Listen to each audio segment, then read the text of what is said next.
আওয়ামী লীগ নেতা মোহাম্মদ আরাফাত একটা স্ট্যাটাস দিয়েছেন, তারা তত্ত্বাবধায়ক সরকারের অধীনে নির্বাচন চান। এরকম আসবো সেই জায়গায়। তার আগে গতকাল রাতে আমরা অনেকে নিশ্চয় খেয়াল করেছি, আওয়ামী লীগের বিভিন্ন জায়গা থেকে একটা সেনা অভ্যুত্থান বাংলাদেশে ঘটবে, নানা রকম স্টেটাস, এ কোথায় সে কোথায়, এ পালিয়েছে কিনা সে পালিয়েছে। আমাদের ডক্টর ইউনূস তো সুইজারল্যান্ডে আগেই পালিয়ে গেছেন দাভোসে ওনার সম্মেলনের নামে, ওয়ার্ল্ড ইকোনমিক ফোরামের। এই সেই নানান গুজব, মানে সত্যি খুব ভালো লাগে। মানে আওয়ামী লীগের এসব আগেও যখন দেখেছি খুবই আনন্দ পেয়েছি।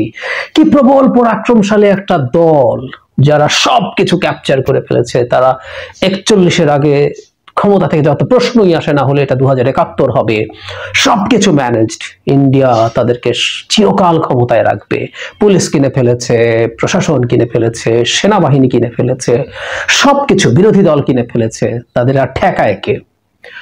সেই দলটা এখন তৃতীয় শ্রেণীর ফালতু গুজব দিয়ে তাদের দলীয় নেতাকর্মীদের মনোবল চাঙ্গা রাখার চেষ্টা করছে। এই করুণা করতেও দারুণ উপভোগ করছি। যাই হোক, মোহাম্মদ আরাফাতের বক্তব্যটা নিয়ে একটু কথা বলা দরকার, এবং তারা কেন এটা করছেন এটার একটা গুরুত্বপূর্ণ কারণ আছে বলে আমি মনে করি। স্টেটাসটা পড়ি।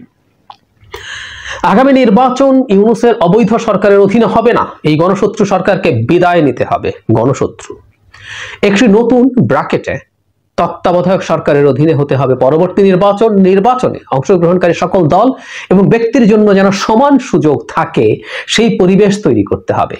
আওয়ামী লীগের সকল নেতাকর্মীদের বিরুদ্ধে দেওয়া মিথ্যা মামলা প্রত্যাহার করতে হবে, রাজবন্দীদের মুক্তি দিতে হবে এবং জঙ্গি এবং শীর্ষ সন্ত্রাসীদের গ্রেপ্তার করতে হবে। জনগণের দ্বারা নির্বাচিত সংসদ প্রয়োজনীয় সংস্কার কর্মসূচি বাস্তবায়ন করবে। নির্বাচিত সংসদের সংখ্যাগরিষ্ঠ দল সরকার গঠন করবে এবং দ্বিতীয় বৃহত্তম দল সংসদে বিরোধী দলের আসনে বসবে। সেই সাথে জুলাইয়ের 16 তারিখ থেকে আগস্টের 5 তারিখ পর্যন্ত এবং পরবর্তী সময়ে পুলিশ সহ যত হতাহত হয়েছে সকল ঘটনার সুষ্ঠু তদন্ত সাপেক্ষে বিচার চলমান রাখতে হবে। তদন্ত ও বিচার প্রক্রিয়ার মাধ্যমে যেই দোষী প্রমাণিত হবে তার শাস্তি নিশ্চিত করতে হবে। কি গণতান্ত্রিক, কি মহান গণতান্ত্রিক হয়ে গেছে আরাফাত রহমান, মোহাম্মদ আরাফাত। প্রথম কথা হচ্ছে ওরা তত্ত্বাবধায়ক সরকার। এই সরকার অবৈধ। আচ্ছা, তো তত্ত্বাবধায়ক সরকার যেটা হবে সেটা কি বৈধ? সেটাও তো তাদের তথাকথিত যে সংবিধান, যেটাকে তারা আমাদের সামনে ধর্মগ্রন্থের মতো এনে বলার চেষ্টা করেছিল, এটা পাল্টানো যাবে না। তো সেটার অধীনে কোনো নতুন তত্ত্বাবধায়ক সরকারও কি হতে পারে? ওটাও তো অবৈধ। কিসের ভিত্তিতে উনি তত্ত্বাবধায়ক সরকার চেয়েছেন?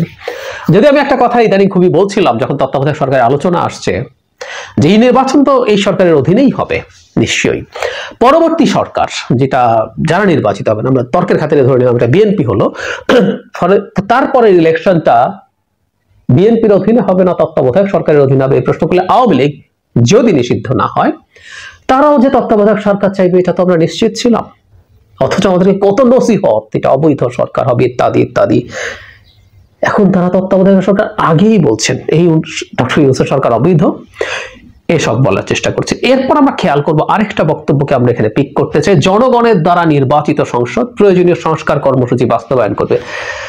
মানে আরাফাতের কাছে প্রশ্ন, সংস্কার কর্মসূচি মানে সংস্কার কি লাগবে? বাংলাদেশের সব কিছু তারা করে গিয়েছিলেন না, কিসের সংস্কার, কেন লাগবে? কিন্তু এগুলোর মধ্যে নোংরা চালাকি আছে, এটা আমাদের ধরতে পারতে হবে। আমি আসবো হতাহতের ক্ষেত্রে পুলিশ সহ যারা, মানে পুলিশ আগে তারপর অন্যরা, এবং পুলিশের সংখ্যা আমাদের যে হিসাব আছে অ্যারাউন্ড 50, সেটা না, এটা 2-3 হাজার, বিভিন্ন সময় বিভিন্ন রকম সংখ্যা তারা বলছেন, এবং এটা একটা ন্যারেটিভ তৈরি তারা চেষ্টা করছেন। এবং নেতাকর্মীদের বিরুদ্ধে মিথ্যা মামলা, রাজবন্দীদের মুক্তি ইত্যাদি ইত্যাদি করতে হবে। আচ্ছা, এখন কেন তারা এটা করছেন? এটার মধ্যে একটা বাজে চালাকি আছে। আমরা আগেও দেখেছি বিএনপির বেশ কিছু বক্তব্যকে তারা কোট করেছেন। তাদের কোনো কোনো পর্যায়ে নেতা অথবা তাদের ফেসবুক পেজে সেই কোট করা কথাগুলো তারা ব্যবহার করেছেন। আমি বিশ্বাস করি একই রকম একটা কাজ এখানে। বিএনপি তত্ত্বাবধায়ক সরকারের কথা বলেনি। বিএনপি এই সরকারের অধীনেই নির্বাচন করতে চেয়েছে।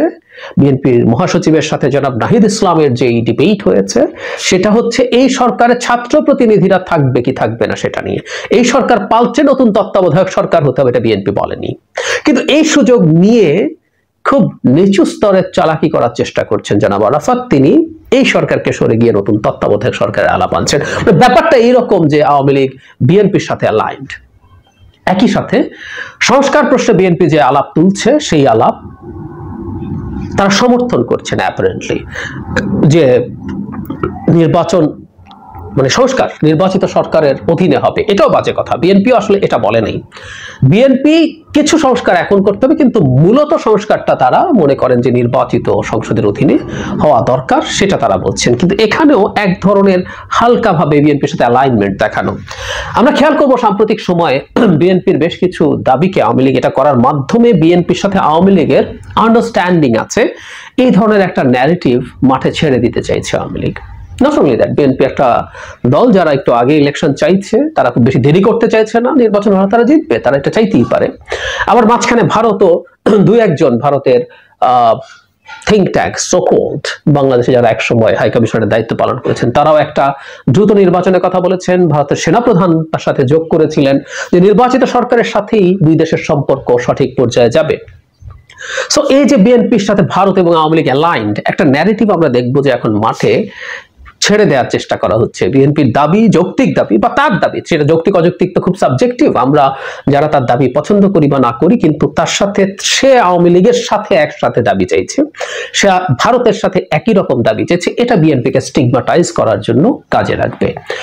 আওয়ামী লীগ এবং জনাব আরাফাত কৌশলে এই কাজটা করছেন।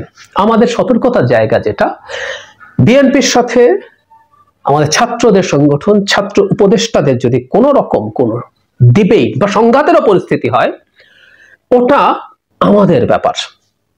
আমরা ছাত্র উপদেষ্টাদের বক্তব্যের আচরণের সমালোচনা করতেই পারি।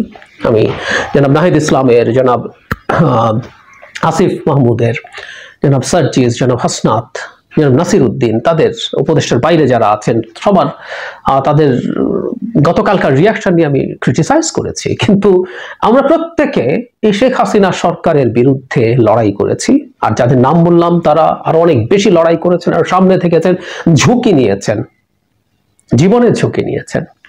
সুতরাং এই দ্বিমতের জায়গায় আওয়ামী লীগ এসে ঢুকবে এবং তার কিছু নোংরা পারপাস এখানে সার্ভ করানোর চেষ্টা করবে, এটা যেন আমরা না হতে দেই। আমাদের মধ্যকার তর্ক বিতর্ক বা ঝগড়াও এটা আমাদের মধ্যেই যেন থাকে। বিএনপি কোনো কিছু সে তার মতো করে করছে, সেটা নিয়ে আমাদের যদি দ্বিমত থাকে, সেই দ্বিমতটা নিয়ে আমরা আলোচনা নিশ্চয়ই করব। আর যখন মাঠে ছাত্রদের রাজনৈতিক দল আসবে, তাদের সাথে বিএনপির নানা ক্ষেত্রে ডিবেট হবে। বিএনপি কি চাইছে না চাইছে, বিএনপি দুবার ক্ষমতায় ছিল, সেই সময় তাদের কি ব্যর্থতা আছে, সবকিছু নিয়ে তারা আলোচনায় আনবেন। কিন্তু আমাদের একটা কথা একটু মাথায় রাখতে হবে যে কোনোভাবে বিএনপির কোনো চাওয়ার সাথে ভারত বা আওয়ামী লীগের চাওয়া মিলছে বলে সে তার পারপাস সার্ভ করতে চাইছে, এইরকম মিস ইন্টারপ্রিটেশন যেন না করি। আমরা আমাদের মতো করেই এই ডিবেটগুলো করি।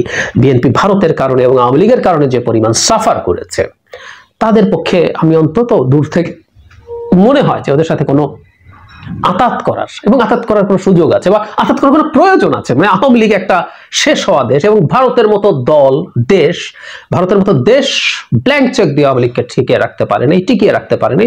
সুতরাং আবার বিএনপি ভারতের কাছে গিয়ে নির্বাচনের সাহায্য চাইবে, খুবই লজিক্যাল কথা। যখন ভারতে অত্যন্ত ভারতের সামনে দাঁড়ানো আত্মমর্যাদা সম্পন্ন একটা সরকার আছে, ডক্টর ইউনূসের সরকার, ভারতের চাপে বাংলাদেশে নির্বাচন দেবে, এই কথাগুলো খুব বোকা বোকা হয় আমরা যারা বলার চেষ্টা করি।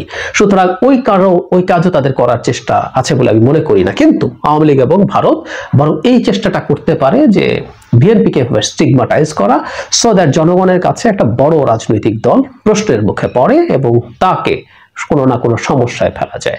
আমরা ভবিষ্যৎ বাংলাদেশে চাই একটা অ্যাকসেপ্টেবল পার্টিসিপেটরি ইলেকশন হবে, সেটাই যেই জিতুক না কেন, এবং বাংলাদেশের ক্ষমতায় যখন কোনো দল যায় তার নানা রকম ভুলভ্রান্তি হবে, সেই ভুলভ্রান্তির সুযোগে আরো কোনো রাজনৈতিক দল, ছাত্রদের বা আর কে, ইভেন জামায়াত শিবিরও যদি জনগণকে সাথে নিয়ে শক্তি অর্জন করে তারা ক্ষমতায় যাওয়ার পরিস্থিতি তৈরি করতে পারে, তারা তাদের গণতান্ত্রিক সেই অধিকার, জনগণ যদি তাদেরকে ভোট দেয় তারা ক্ষমতায় যাবে, এভাবেই এই জিনিসগুলো কাজ করবে। এর বাইরে কোনো কারসাজি, কোনো রকম কোনো চালাকি যাতে কেউ করতে না পারে, সুযোগ নিতে না পারে, আমাদের খেয়াল রাখা দরকার।